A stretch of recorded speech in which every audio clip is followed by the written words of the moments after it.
कार्यक्रम गर्नुपर्छ भन्ने प्राधिकरणको मान्यताका अनुसार हामीले स्वास्थ्य मापदण्डलाई अवलम्बन गर्दै आजको कार्यक्रम आयोजना गरेको कुरा पनि यहाँहरूलाई निवेदन गर्न चाहन्छु। त्यसकारण हामीले धेरै अतिथिहरूलाई चाहँदै पनि आमन्त्रण गर्न सकेका छैनौँ, यो कुरा पनि निवेदन गर्न चाहेँ।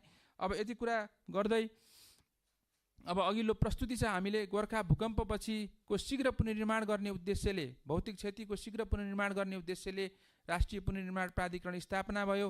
यसले 6 वर्षको समय व्यतीत गर्दै गर्दा थुप्रै क्षेत्रमा कामहरू गरेको छ, समाजमा एउटा राम्रो प्रभाव छरेको छ राष्ट्रिय तथा अन्तर्राष्ट्रिय स्तरमा।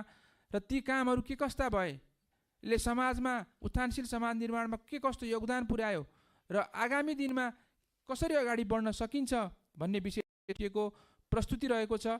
र यो प्रस्तुति प्राधिकरणका कार्यकारी समिति सदस्य डाक्टर चन्द्रबहादुर श्रेष्ठ सरलाई हार्दिक अनुरोध गर्दछु यो छलफल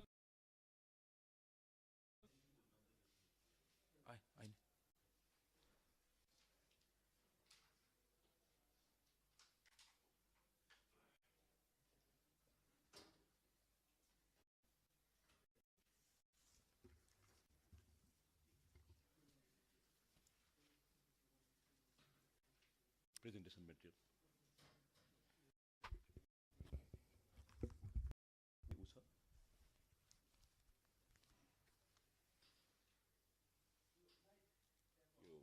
Indicator, like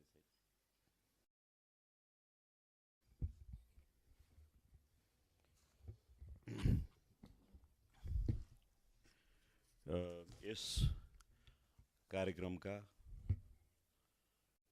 अध्यक्ष तथा राष्ट्रिय पुनर्निर्माण प्राधिकरणका प्रमुख कार्यकारी अधिकृतज्यू, श्रीमान सचिवज्यू, कार्यकारी समितिका सदस्यज्यू, यो गाउँपालिका राष्ट्रिय महासङ्घका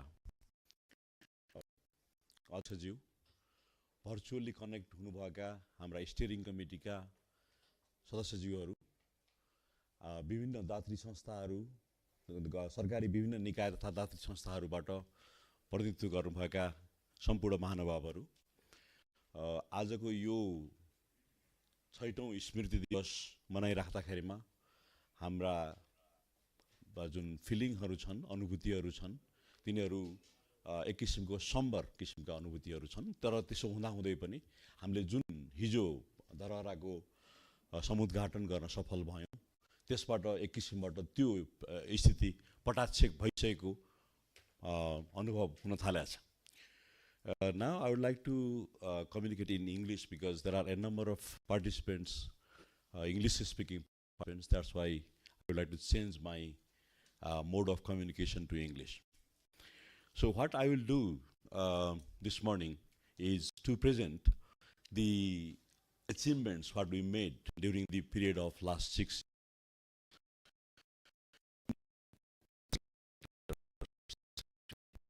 Housing, what we achieved in housing sector, what we achieved in heritage sector, public building and infrastructure sector. Similarly, what we did in livelihood, similarly in terms of governance. And I would like to start overall presentation, overall impact. Although this impact is not really proven, our impact study is still ongoing, but I would like to give preliminary glimpse, how does it look like? The figures which I am going to present may change over the period of time. So they are not final, they are preliminary, in a way like arbitrary, but what does it really look like? I will shed some light there, and I will run down to thematic area-wise achievements as well as the challenges and issues there. So that is how I will move ahead. So this is a contribution of NRH interventions towards the formation of disaster-resilient society and way forward. The title itself suggests that we are not only talking about our achievements alone, but we are looking forward. What are the contributions from our side for creating resilient society, and how the future of Nepal has to has to be formed or has to be set up, developed, evolve over the period of time so that we can create resilient society. That is the, topic it is. And then I am going to drive towards that direction. And it is also appropriate time because we are celebrating 6th Memorial Day today. And then we have to really become futuristic how we are moving ahead. Next. First, overall presentation, I have divided into two major broader sections. First is compendium, actually. Compendium is volume 1. As you may have known, if you are associated with National Reconstruction Authority, we have been recording our experience, which we gained during last 6 years in 5 different thematic areas. And all those experiences are summed up in volume 1 of compendium and volume 2, which elaborates a bit in detail of housing sector, heritage sector, public building, livelihood, and governance. So this is, I'm basically going to present how does it look like volume 1 of our compendium. So this is what it is all about. I have shown the preliminary, cover page of the compendium, how it looks like. Next. So what are the impacts we have gained so far? I calculated the preliminary assumption was approximately 800,000 houses we constructed, and our studies are showing that 700,000 per house is the investment our individual beneficiaries are making. So it means it is just direct calculation. It is 560 billion investment in housing sector alone. And it may exceed because the average 700,000 is conservative, and that is approximately 5.6 billion US dollar. That is the investment, overall investment we made or this country made in the housing sector, and only 300,000 of this is the government sector investment, and 400,000 is private sector investment. You can see the magnitude of the impact. And non-housing sector created 2.44 billion US dollar. That is the only public sector investment. Government has invested 2.44 billion US,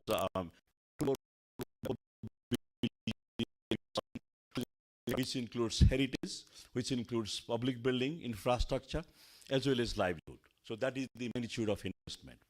And as we estimate earlier, at the onset of this whole reconstruction, it is 9.38 billion US dollar. If we calculate this, it almost becomes around 8 billion US dollar. So we are approaching that. If we holistically calculate all investment altogether, then I would not be surprised if the figure will approach to 9 billion US dollar. So this is the investment what we have made. And what is the employment it generated? There are simple assumptions I have made. The simple assumption is housing sector investment is 5.6 billion US dollar. 30%, according to the empirical studies, we are finding that 30% component is the labor input. So if you calculate 30%, labor input, and if you have 1,000 rupees per day per person wage rate, then it becomes employment housing sector generated is 200,000 people for 4.5 years. This is enormous employment opportunities this reconstruction sector generated. I am not surprised here. I would like to just indicate that the GDP growth rate, what was the GDP growth rate? What was the driving or triggering event? So this is the major causal factor behind the triggering of GDP. Similarly, in non-housing sector, it was 50,000 workers for 4.5 years. So it is altogether, it becomes 250,000 workers for employment opportunity we would generate over the period of time. And there are preliminary study has been showing that there are preliminary indicative studies that the school enrollment has been increasing. and we are quantifying by how much degree the school enrollment has been increasing. That is, we are quantifying. But definitely, you can see the example of Tarawar High School. Now, the government school normally are vacant in Kathmandu Valley's schools. But Tarawar High School now, we are getting information that there is problem of getting enrollment there. Now they are enjoying competitive enrollment at high school. That's the indication we are getting. So it is really encouraging for us. And this is a solid basis. What we have done is it created solid basis because we didn't make only investment there, but in addition to making investment, we created houses, 800,000 houses, in earthquake resilient or resistant construction technology. Not only that, all of our buildings, heritage sites, all of them we reconstructed with earthquake resilient.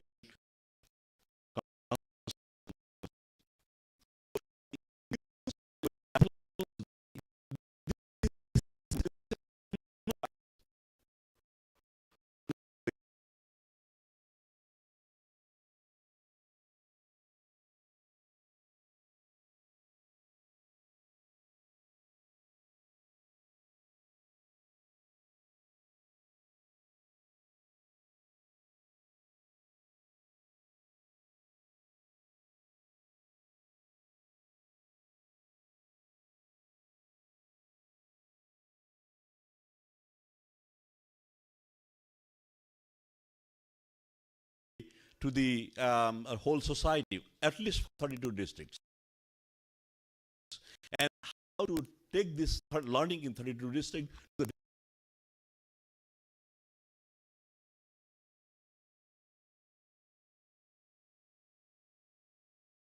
rest of the country is another challenge, and that we are negotiating, we are discussing with the government of Nepal, with the ministers, even the Prime Minister actually, how to translate this wealth of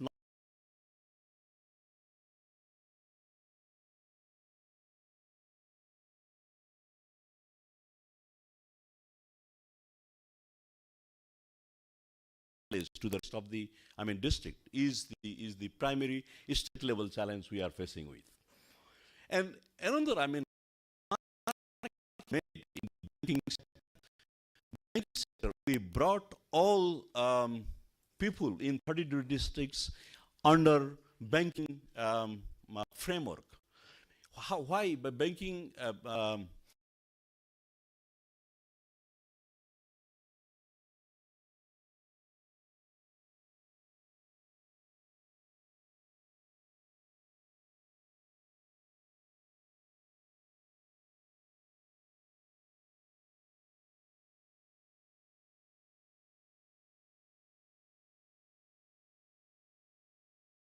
concert house. But now, I will not be surprised if you find we made mention in majority of the district, or at least some of the districts. So this is another achievement in terms of social inclusion and empowerment.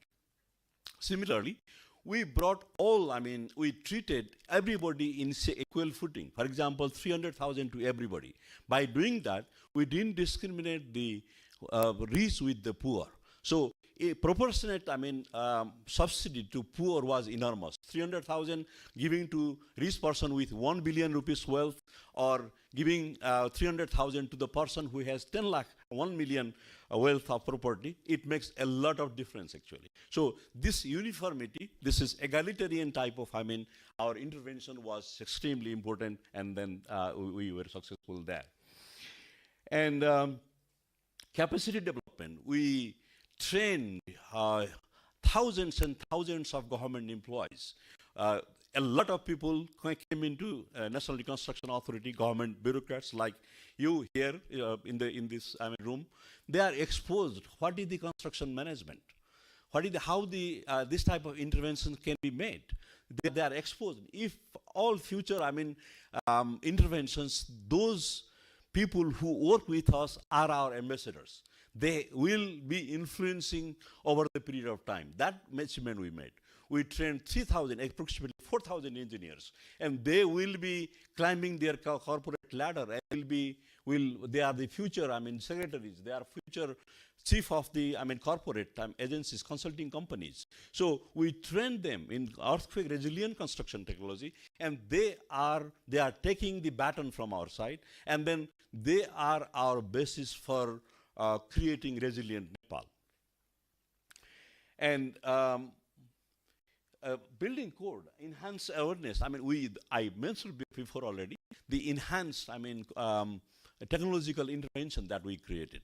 Now, every hamlet you go in the far-flung district, rural areas, people are aware how to construct earthquake-resilient construction technology, how to construct earthquake-resilient building structure. They are familiar with. We infuse this system in the lowest possible level, in the hamlet level, in the toll level.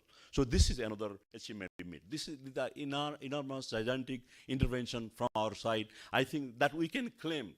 It won't be, considered as our hobbies, pride, but that's what we can claim now at this point of time. Next. But along with this, there are certain preliminary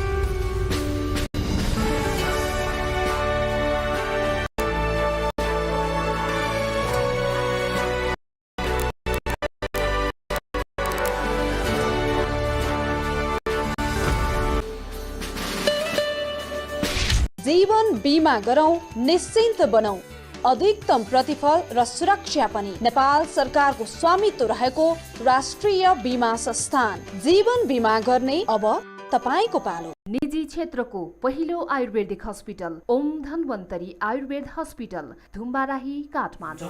परिवर्तित समाजमा रम्दै जाँदा आफ्नो जीवनशैली र खानपिनमा ध्यान नपुर्याउँदा विभिन्न किसिमका रोगहरूले सताइरहेको हुन्छ। तिनै समस्याहरू मध्ये हुन् बाथ, प्यारालाइसिस, नसा च्यापिएको, हड्डी खिएको, ग्यास्ट्रिक, डिप्रेसन, अनावश्यक डर, अनिन्द्रा, पिनास, मधुमेह, युरिक एसिड, दम जस्ता दीर्घ रोगहरूको उपचार गरिनुको साथै महिला तथा पुरुषमा हुने यौन समस्या, सरुवा यौन रोगहरू, नपुंसकता, निसन्तानपन, प्रजनन स्वास्थ्यमा समस्या आयुर्वेदिक औषधिको प्रयोगबाट यस ओम धन्वन्तरी आयुर्वेद अस्पतालमा उपचार गरिन्छ। साथै हामी कहाँ पाइल्स, फिस्टुला र फिसरको छाडसूत्र विधिद्वारा सफल उपचार गरिन्छ। आयुर्वेद सँगै आधुनिक जीवनशैली र प्रविधि ओम धन्वन्तरी आयुर्वेद अस्पताल Prali, Dhumbarai Chowk, ring road, Kathmandu. Phone number 4379 096 43 74 548।